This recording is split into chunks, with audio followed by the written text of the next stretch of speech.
La ilaha illallah Muhammadun Rasulullah alaihi salatullah wa alihi wal ahibba. Lewis teroke niki ampuh tanpa donga, jaduk tanpa lelaku para hadirat. Karena apa? Orang ini sudah dekat dengan Allah Subhanahu wa taala. Sebagaimana yang disampaikan sering disampaikan oleh kita, la yazalu min abdi yataqarrabu ilayya bin nawafil hatta ahabbahu uhibbahu. Tidak ada henti-hentinya hambaku ini senantiasa mendekat kepadaku, kata Allah, dengan amalan-amalan sunnahnya. Kita jangan wajib. Dengan sungguh-sungguh dia menangis mendekat kepadaku, tak pernah berhenti, kata Tuhan, hingga aku telah menyintainya akibat dia mendekat kepadaku. Fa idza ahbabtuhu, ketika aku telah menyintainya, aku akan jadi tangannya ketika dia menjamah. Aku akan jadi matanya ketika dia melihat. Aku akan dari telinganya ketika dia mendengar. Aku dari lesannya ketika dia berkata. Dan barang siapa memusuhi waliku, aku nyatakan perang kepadanya, kata Tuhan dalam hadis qudsinya. Para hadirat yang kami hormati, maka tak heran para wali-walinya Allah dulu dijabai doanya para hadirat.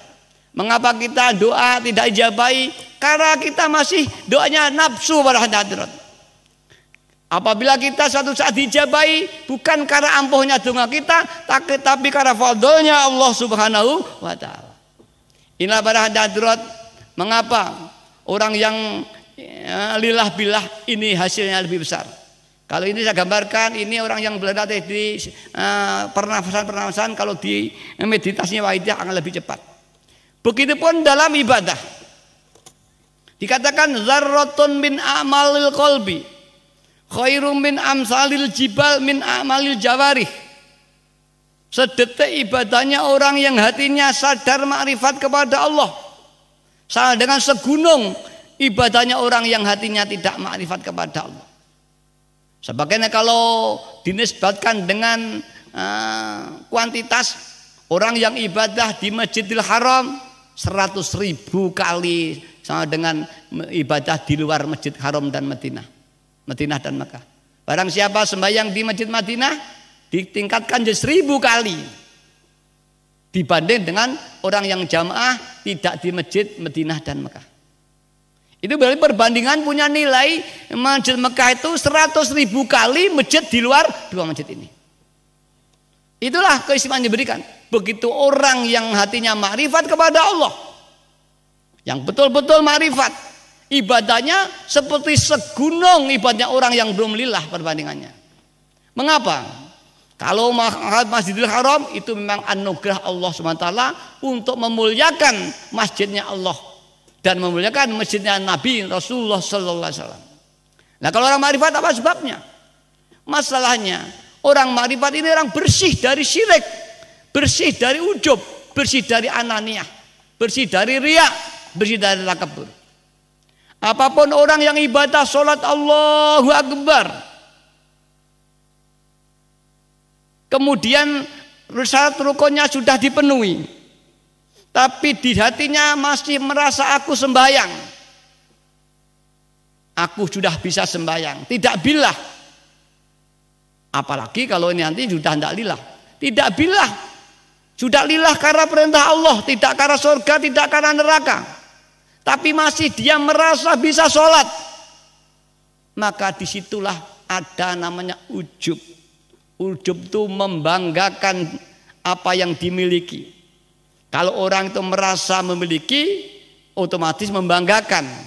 Kalau orang itu merasa sholat, berarti orang itu merasa memiliki amal sholat.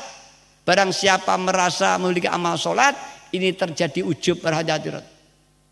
Kemudian ini kalau perlu diriak, dipamerkan lebih kecil lagi, apalagi takabur. Barang siapa yang dalam sholat atau ibadahnya ada ujub saja, ini ditolak oleh Allah Subhanahu wa taala. Para hadirat yang kami hormati, sembahyang kita bagaimana? Kalau kita masih ada aku sembahyang, ini ujub. ini ananiyah, ini dosa, mengaku sebagai Tuhan.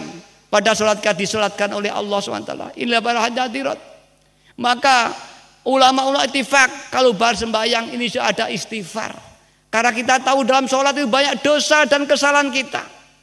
Di sana biasanya dibicarakan kesalahan syariah dan rukuniyah. Mungkin rukunnya syarat-syaratnya kurang pas, kemudian istighfar itu.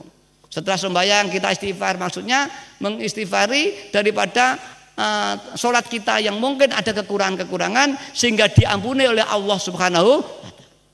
Karena diampuni menjadi diterima. Begitu pun kita waidiyah juga harus minta maaf. Mungkin di dalam hati kita tadi masih merasa sholat, merasa lebih baik dari orang lain. Ini harus dimintakan ampun. Karena kalau nggak diampuni Allah, sholatnya jelas ditolak oleh Allah Subhanahu wa Ta'ala.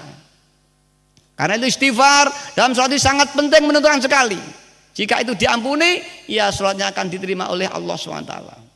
Rahasia inilah para hadirat mengapa sholatnya orang yang makrifat kepada Allah jauh lebih diijabah oleh Allah SWT.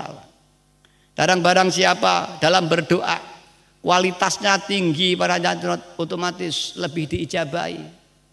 Di antara kualitas ibadah atau doa ini ada beberapa syarat untuk diterima. Ada syarat kuantitas, yaitu banyaknya membaca zikir atau sholawat atau amalan lain bil Quran, banyaknya membaca dan lamanya membaca. Bisa baca 1000, ada berapa 2000, ada kalau wanita baca ya Sayyidi 10.000, 15.000, ada wanita yang mempeng 100 juta, ada mempeng 3 juta, ada wanita yang uzlah mempeng ya Sayyidi 3 juta, difutuh oleh Allah. Ainul basirahnya, lisannya diparingi mandi, pandangan batinnya dapat menembus yang tidak dapat dilihat.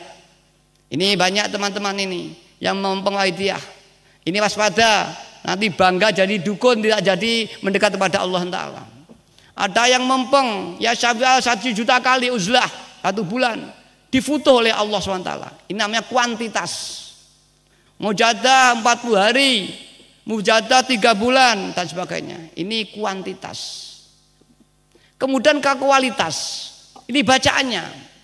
1, hadirnya hati, ikhlasnya hati. Maka untuk mencapai ini syaratnya dengan lillah dan billah. Lillah billah ini adalah untuk meningkatkan kuantitas amalan kita. Karena dengan lillah itu tidak ada, walaupun kita ingin sesuatu, berangkatnya kita ada kesulitan, masalah kesulitan apa saja, kemudian kita berdoa. Tapi ketika mulai berdoa, janganlah semata-mata karena keinginan. Walaupun kita minta pun ini karena diperintah Allah. Ibadah karena perintah Allah. Minta rezeki ini diperintah Allah, ibadah. Minta selamat ini diperintah Allah. Ini lillah. Kemudian billah, tidak aku bisa berdoa. Ini yang mendoakan Allah kaya wayang, hingga tidak ada dosa. Barang siapa sudah lillah kau merasa berdoa syirik, mengaku bisa seperti Tuhan, mengaku kekuatan. Dan dosa syirik ini dosa yang sangat berat sekali dalam dunia tasawuf. Yang kedua, lir Rasul.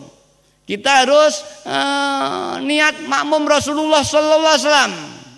Dan bi Rasul kita bisa ibadah, bisa Islam, ihsan, ini adalah jasa Rasulullah sallallahu alaihi wasallam. Lillah dan billah lir Rasul bi Rasul ini adalah menyangkut kualitas amal. Kalau 40 hari, 1 bulan, 2 bulan, 100.000 dan sebagainya, ini adalah kuantitas. Kuantitasnya makin banyak, ya otomatis makin baik. Kualitasnya makin murni, makin bagus. Di samping kualitas lillah dan billah sebagai pokok, ini juga ada lagi syarat-syarat berdoa. Mbak Yai sering menuntut kita, orang berdoa syaratnya 1, harus ada rasa membutuhkan kepada Allah, rasa membutuhkan pertolongan Allah Subhanahu wa Ta'ala, dan rasa ketergantungan kepada Allah, bukan hanya butuh. Dan tingkat kebutuhan itu harus ditingkatkan, bukan sekedar butuh, tapi sangat butuh, bahkan sangat tergantung. Jika tidak ditolong kita mati.